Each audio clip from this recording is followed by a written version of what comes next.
The storage system is finally complete. After 4 years in development, hopefully it will have been worth the wait. Welcome back everyone to Designing a Storage System, a series documenting my journey of, well, designing a storage system for my single player world. This episode is intended to act as the final episode of this series, and I got quite a bit I want to talk about, so let's get into it. To start off, some key specifications still remain the same from the previous episode.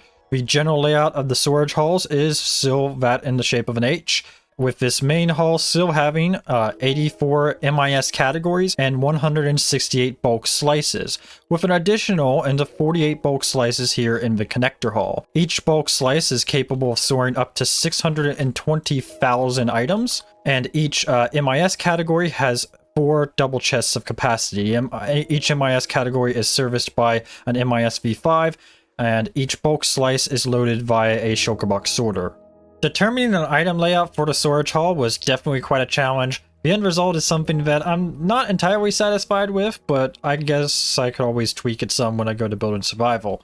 In terms of allocation, a total of 69 MIS categories have been allocated, leaving 15 of them free, and a total of 182 bulk slices have been allocated, leaving 34 of them free. So between all of that, hopefully there's enough available space for the next 5 years of Minecraft updates. At least that's the plan. Down below, we could see that Minecart item request has been permanently removed from the storage system. Upon giving it some really serious thought, I came to the realization that Minecart item request, by the time I would genuinely actually start to utilize it within my Minecraft world, have all the infrastructure built out, and have stuff that actually starts to utilize it, this project would fast be approaching its end of life, and a version 2.0 would be on the way. So I decided to shelf into the idea for version 1.0 of this project, and revisit the idea of bulk item request for version 2.0. With the removal of Minecart item request, and that did free up a status lamp here at the control panel, which I decided to dedicate to peripherals. And the external status lamp here is going to just be for systems that are external to the storage system, but are within the chunk loading grid and require chunk loading. Now, it isn't all bad news. My original design intent for the bulk storage here was to have the shulker boxes freely flow into the bottom dispenser. But in testing, I came to realize that this is actually a user experience nightmare. It means to have so much as a single shulker box available here in the double chest for the player to take, there has to be 16 shulker boxes in the bulk storage slice here just to get a single one available here in the chest. Meaning as a player, I have to click in between the shulker and the chest and then check the dispenser and see oh, is there any shulker boxes here, and pull them out there, and possibly even check the hopper back here. It's an absolute user experience nightmare. So with the removal of Minecart item request, I was able to modify the shulker display to buffer at most a single shulker box, making this a way better user experience. In a previous episode, I mentioned my goal to achieve a total system shutdown time of 30 seconds or less from the press of a button. The most important factor here is the system's shutdown time, and also how long it takes for the portal chunk loading controller to send a signal to that system to tell it to shut down. So I tested the system shutdown time of all the components, and I also calculated the wire latency of the grant operation signal from the portal chunk loading controller to each individual system. With that, I had my worst case scenario, and then I could configure the PCLC, having a little additional margin, and in total, the PCLC will guarantee chunk loading for at least 23.8 seconds. This also means any peripherals or external systems that are connected to the chunk loading system will also have to shut down within a period of 23.8 seconds, including the wire latency. So, after taking additional overhead latency into account, did I achieve my goal? Well, I achieved a time of just over 32 seconds. Missed it by that much. Let's talk about wiring a little bit. A major improvement has been made here. I have removed the system activity line coming from each and every component in the storage system. I came to the realization that, hey, I have this grant operation signal and I have the request operation signal, and if I just plug them both into an AND gate, I mean, reasonably, if the system is allowed to run and it's requesting to run, then it's running. So I don't really need that system activity line. It was only ever used for the control panel to begin with, so that cuts down on a whole bunch of unnecessary wiring. Now, there is the issue when a system begins processing of its last available item, the request operation signal from that system will expire. To approximate end of system activity in these scenarios, I have a bunch of one wide AB tileable comparator pulse extenders down here for the control panel indicator lamps. Doing things this way also means each in the particular system does need its own request operation line to the control panel here before it can be combined into one signal and sent towards the portal chunk loading controller. Going down below, we have the spire of wire. I was pretty concerned about reliability, so I figured sticking with repeaters and redstone dust were probably the least likely to cause issues. And we have the portal chunk loading grid, big enough not only to cover the storage system itself, but also the planned main area of my base. The way the portal chunk loading grid is structured has also changed. So now I have a main portal that is ticked and items are sent through, and then once they're sent into the Nether, it then triggers all the Nether side portals. So this cuts down on some wiring, and it also makes this system more friendly to potentially being remotely loaded in the future. The portal chunk loading controller has received a small update. I have added on a chunk reload detector here, powered by an armor sand with frostwalker boots. Whenever end of the chunk gets reloaded here, this water will turn into frosted ice, and that will be detected. If that happens to occur when this system is running, say I do a very, very bad thing and save and quit while the storage system is running, when I load back into the world, it will trigger a system fault and an emergency shutdown of the storage system, hopefully limiting the amount of damage that I just caused to it by saving and quitting while the system was running. I've made some changes and updates to the beacon indicators, so now a blue color here means that the system is off, and then a green color means that the system is in auto, but it's not currently running. And then when the system wants to turn on and is about to, it switches to yellow to inform you that it's about to turn on, and when it is red, that means do not save and quit, or else the system will break. Back up top, I've updated the unstackable sorting to Command Leo's 1.20 unstackable sorter. And with that, ends of boats and chest boats are now separated from each other, along with all the minecart variants. Allay sorting ends up for the unstackables here, and I've also expanded to 11 slices total, up from 8. And then here we still have the MIS overflow and unsorted storage. With the expansion of unstackables, there was no longer any room over there for bulk overflow, so I had to move it over here, and while I was at it, I also doubled its capacity. Underneath the bulk overflow, I have 4 slices of my item preprocessor. I could have gone for the full 5, but I really saw that as overkill, as 8 times hopper speed with the 4 slices here should be plenty for my use case. Next to that, I managed to squeeze in 10 channels of my empty Shulker box request system, with one of these channels being dedicated entirely to the Sequential Shulker unloader. So the other 9 channels, hopefully that will be enough to supply all the facilities on my base with empty Shulker boxes. For player detection, and I did end up going for random tick detection, so I have 2 sets of random tick generators at either side of the storage system. And since the player only mode feature requires player detection as well, I decided to just tie it right in here with the empty Shulker box request system. For empty Shulker box storage, I have a maximum capacity of 2,500 Shulker boxes, and should end of this storage fall below half full, I have a Shulker box crafter that will automatically craft more. And this Shulker box crafter not only crafts, well, Shulker boxes, it crafts dyed Shulker boxes. In fact, all 16 dyed Shulker box colors are crafted here. So if we go down here, you can see this mess of pistons and observers, and effectively this works as one big binary counter, counting from 1 all the way to 16 and then looping back around to 1. So I get a nice even distribution of all the Shulker box colors. To load this thing with items, I simply need to load 3 into boxes of dye into each dispenser corresponding for each of the 16 colors. And then over here, I need to fill this double chest into with shulker boxes of logs. And then I need to fill this double chest here with shulker boxes of shulker shells. And doing that will give me enough crafting capacity for up to 46,000 shulker boxes. Also, if I happen to run out of crafting materials here, it will trigger a system fault and send that over to the control panel, so that way I'll know to reload these double chests. Oh, and the dye, of course. Can't forget the dye as well.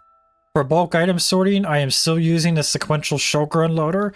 So here at the start, the boxes get split among 4 lanes of 12 filters each, and then they reconverge and then get split among 2 lanes of 28 filters each before just getting reconverged and going down 1 set of filters for all the remaining item types. But yeah, I could dump the mixed shulker box output of an automated query into this thing and it would sort it pretty well, but all of that does come at a cost. While a sequential shulker unloader system is very high throughput, it is also very, very high latency. It takes a long time for shulker boxes to make their way through this system. For example, if you, say, had a shulker box containing no bulk sortable items, it would take a full 10 minutes at best for it to make its way all the way through the sequential shulker unloader system. At best! So they're not really that fast for small batches of items. And because of how high latency a sequential shulker unloader is, it basically has this long warm-up period and cooldown period where, you know, once the last box enters into the system at the start, it can take quite a while for that last box to be ejected all the way at the end. If you asked me which part of this project I was least satisfied with, it'd probably be the sequential shulker unloader. When I started this project, it really did seem like the best option for high throughput sorting, but since I started the project, parallel entity sorting has become a thing, and not only that, it's become pretty well developed. So just having a bunch of normal filters and then a parallel entity unloader at the beginning seems to be the meta these days, and it would certainly be way lower latency than a sequential shulker unloader. Well, at least the sequential shulker unloader makes my storage system really good at handling large batches of items, right? Well, I did some testing, utilizing the Hermitcraft Season 8 test item set and my own test item set from my single player world. Combined, 2.57 million items, and it took 82 hours to sort all of them. That is an average of 3.48 times hopper speed. And the reason for this rather underwhelming result is actually VMIS. It ended up being a major bottleneck in my testing and really held back the sequential shulker unloader. Well, I could go for some good news right about now. Maybe the overall hopper count? Well, in that case, the entire storage system clocked in at 6,000 hoppers, with the rough breakdown of that being about 2,000 hoppers for the SSU, about a little over 2,000 for the shulker box sorter along with the associated bulk storage, and about 1,000 hoppers for the MIS, with the rest making up all the miscellaneous stuff. 6,000 hoppers is a pretty fair amount. I kind of feel like it's a lot. I would have ideally liked to see the storage system more at or under into 5,000 hoppers, I feel like. But at least the good news here is 90% of those hoppers are kept locked when they're not needed. Which leads nicely into performance. I did some 3-hour tick warp tests with lithium, and the results I got there were okay, I suppose. Vanilla was obviously worse, and it kind of does paint a harsher picture of the overall performance of the storage system. In general, I was hoping to achieve a bit better results here, but I guess the overall result is okay. Just like I did with NTech's Not Central Storage project, I have decided to make a map art for my own storage system project, showcasing the wiring and item flow between all the different components. I really do like these map arts, and they are such a useful visual tool for showing how a storage system functions. Unfortunately, this one was quite a pain to put together.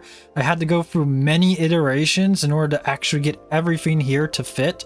But in the end, I did manage to fit it all in just a 5x3 map art here. So yeah, quite a tight fit.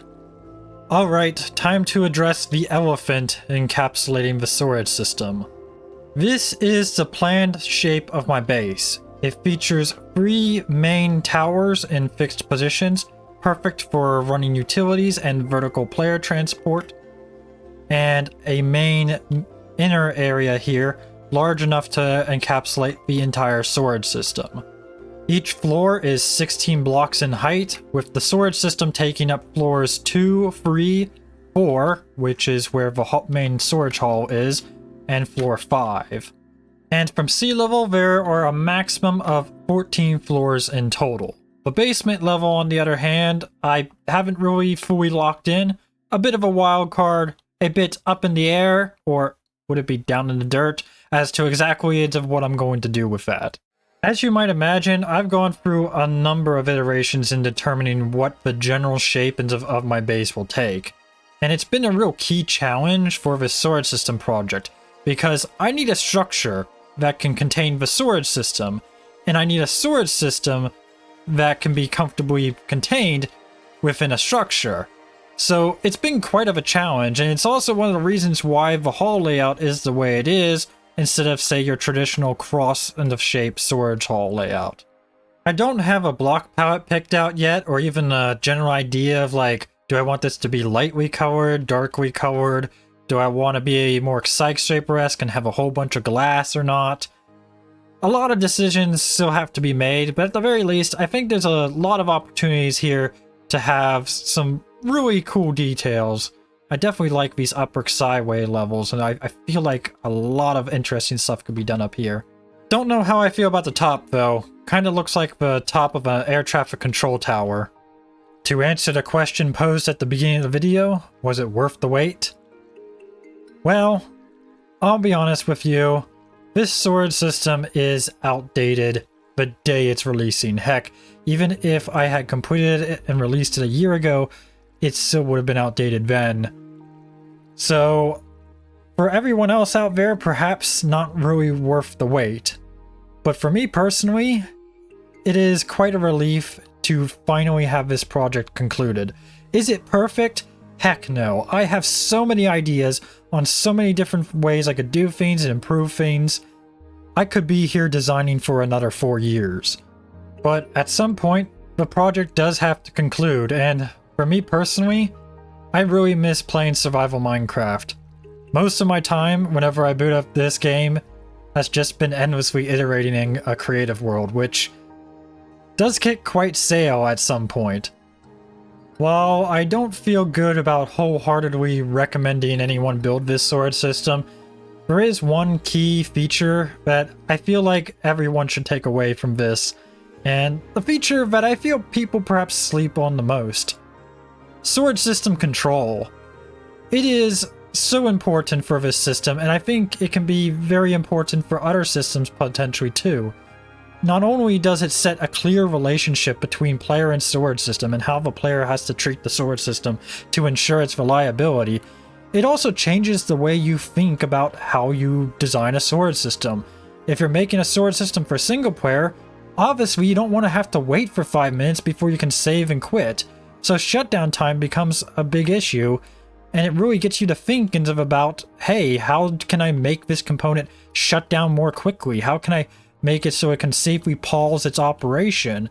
And also the fact that the system just doesn't run the chunk loading grid, it verifies the chunk loading grid is fully active before allowing the storage system to run.